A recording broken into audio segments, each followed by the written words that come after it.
Көшедегі үй-күйі жоқ қайыршы көп кездестіреміз. Олардың барлығы бір-біріне қатты ұқсас.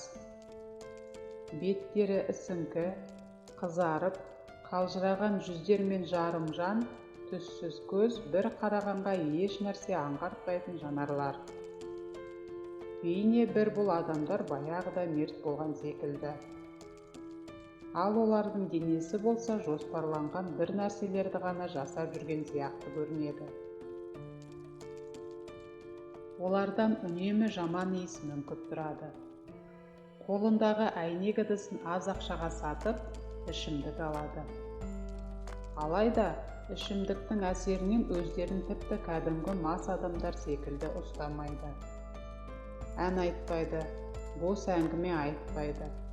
Тек қана бөгеліп, көшенің қақ ортасында бір орында қатады да тұрады. Таң сәріден қоқыс жәшіктерін аралап, күні бойы соны күзетумен жүретін қайыршының әдеттегі түрі осындай. Осы адамдар көшеде қаңғып қалмас бұрын кім болған екен деп ойлайтынмын. Бәлкім олардың ата-аналары, отбасы, жұмысы болған шығар. Бірақ бұл келген тосын ойлар тез арада жоқ болатында мен өз қызығым өзіммен болып кете беретінмін. Осындай ой үйімнің алдындағы қоқыс жәшігін ақтарып жатқан мойнында мойын орағышы бар бір қайыршыны көргенде келген еді. Мені таңғалдырған жайт, ол өзінің тапқан сасық табысын үлкен жол сөмкесіне салып жатты. Сөмкесінде көшеден тапқанға ұқсайды. Ол біздің үйіміздің ауласында жиі көрінетін болып кетті. Пайдалы жер тапқаны көрініп тұр. Қаланың қақ ортасында ауқаттылар тұрады емес пе? Тамақ толы дастарханнан біраз нәрселерді лақтырып тастайды. Аш кезбе оны алып не жеп, я болмаса қажеттілігіне жұмсайды. Мен оған қарамауға тырысатынмын. Себебі, үнемі қоқыс жәшіктің жанында қай көрші қандай қоқыс әкеледі екен деп отырған адам маған жағымсыз көрінетін. Бір күні мен оның қалай тамақ жейтінін көрдім. Умаждалған қағаздың үстінде жан-жағы тістелген нанның жатқаны мендегі ыстық аяушылықты тудырғанын білсеңіздер ғой. Одан басқа еш нәрсе жоқ еді. Қайыршы баяу әрі ойға шома отырып шайнап отырды. Ал менің кеңірдегіме кесек тұрды да қалды. Күні бойы осы бір көріністі ұмыта алмадым. Селдете жауған жаңбыр астында жол бойында кір қағаз үстіндегі бір тілім нан. Түнде ұйықтар алдында осы адамға дұға етпек болдым. Мен Алладан оның күнәларын кешіріп, оған ризық пен баспана берші деп сұрадым. Келесі күні әлгі адамды тағы да жолықтырдым. Ыңғайсыздық сезімі мен оның сасық иісінен жеркеніш сезімін жеңіп, қалтамнан тиын тебенімді алып, оған ұсындым. Ол маған қарамастан оны алып, кір басқан қолымен кірлете ақырын қалтасына салды да ары қарай қоқысты ақтара бастады. Келесі жолы мен оған тағы да аз ақша бердім. Ол маған қарады. Көптен бері ұшқынсыз қалған көз жанарында қызығушылық танытқан ұшқын пайда болды. Оған үшінші рет ақша берген кезімде рахмет деп мыңқ еткендей болды. Осылайша әсте осы адам екеуміздің арамызда байланыс пайда болды. Не болса да сол кездері мен оған жер бетіндегі ең жақын адамы болдым. Кездескен кезде ол маған бас шұлғитын болды. Дәруменсіздік пен кірден жарылып кеткен ерні күлімсірей бастады. Осы бір қатыгез күн менің есімнен кетпейді. Бір күні аулаға шыққан кезде дүкен жанындағы қоқыс жәшігінің қасында өзінің ұсақ-түйек заттарымен жайғасқан менің қайыршыма милиционер келді. Мен оны алып кетеме деген қорқыныштан қатып қалдым. Алайда әскери киімдегі адамға онымен әуреге түсу жиіркенішті болды деймін. Ол оны дөрекілікпен итеріп, жоғал деп айғайлап, аяғымен сөмкесін теуіп жіберген еді, ол ұшып барып жерге құлады. Ал оның ішіндегі бір тілім нан мен қызанақ шалшыққа қарай домалап кетті. Қайыршы үнсіз орнынан тұрып, су болған нанды алып, құнттай отырып қайтадан сөмкесіне салып кете барды. Аяушылық пен жанашырлықтан тұншығып барам. Қарны тоқ милиционерге барып, неге ғана аш адамды нанынан айырдың дегім келді. Бірақ мен тек қана жұдырығымды түйе қарап тұрдым. Не істей алар едім? Менің жасым бар жоғы 16-да ғана. Әрі тәртіп сақшыларымен байланысқа түсуге өзім де қорықтым. Осыдан соң бір апта бойы әлгі қайыршы көрінбей кетті. Осы адам үшін әр күні дұға еттім. Тіпті ол енді келмейтін шығар деп, оны сағына бастадым. Бір апта өткен соң біздің ауланың қоқыс жәшігінің жанынан оны қайтадан көрген кезде қуанышымда шек болмады. Дәл осы күні анам сөрелердегі ескі киімдерді реттеген еді. Мен анама жақындап, ауладағы қайыршыны байқады ма жоқ па сұрамадым. Осыдан соң ескі аяқ киім мен жейделер тауып беруін өтіндім. Анам киім-кешектерді жинап берген соң, қоқыс жәшігінің жанында ұйықтап жатқан еркектің жанына қойдым. Ол көзін ашып, сөмке толы заттарды көрген кезде асықпай ақтарып алсын деп қашып кеттім. Осы күні менің жоспарым пісіп жетілді. Мен бұл адамға Құран сыйламақ болып шештім. Мен оның мұсылман екендігін әлде емес екендігін білмедім. Тіпті бұрын кім болғанын, не істегенін де білмедім.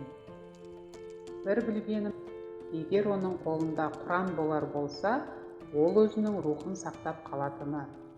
Жастық жалын мен сезім қолына Құран ұстаған адам теріс жолмен жүрмейді деп үміттендірді. Ол әдеттегінше кір қожалақ жыртық болып жүре берсе де, жан дүниесі тазаланып, сәулеленеді. Мен көп қиналдым. Шешімге келе алмай уайымдадым. Бір күні дұға етіп отырып, беруге дайын екенімді сездім. Алдын ала сатып әкеліп дайындап қойған қасиетті Құранды орамалға орап, қайыршымды іздеуге шықтым. Оны көп іздеп жүрген жоқпын. Ол өзінің жұмыс орнында отыр екен. Біраз ақша бердім де қолына түйіншекті ұстаттым. Ол маған сұраулы жүзімен қарап қалды.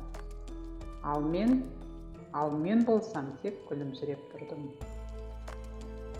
Қанша уақыттан бері таныс болып қалсақ та, бір-бірімізбен сөйлескен жоқпыз. Осыдан соң біз мүлде көріспей кеттік. Мен емтихандарымды тапсырып жүрдім де, ол туралы ойлауға мүлде уақыт болмай кетті. Менің жолым болып, Түрік университетіне оқуға түстім. Қаладан кетіп, студенттік өмірдің қызығына баспен кіріп кеттім. Уақыт өте келе мен ауладағы досымды ұмыта бастадым. Бір жылдан соң демалыста үйіме келдім. Туыстарым, достарым, мен бақытты едім. Бір кеште мен сыныптастарыммен кездесіп, үйіме келе жатқан едім. Бір ер адамның дауысы тоқтатты. Тосыннан шыққан дауысқа есім шығып қалды. Артыма қарасам, ер адам тұр екен. Жаман оймен мұны ұры деп ойладым да, қашпақшы болып тұр едім. Бір нәрсе ұстап қалды. Қорқыныш ұстап қалды ма, әлде басқа нәрсе ма, әлгі адамның дауысы жұмсақ екен.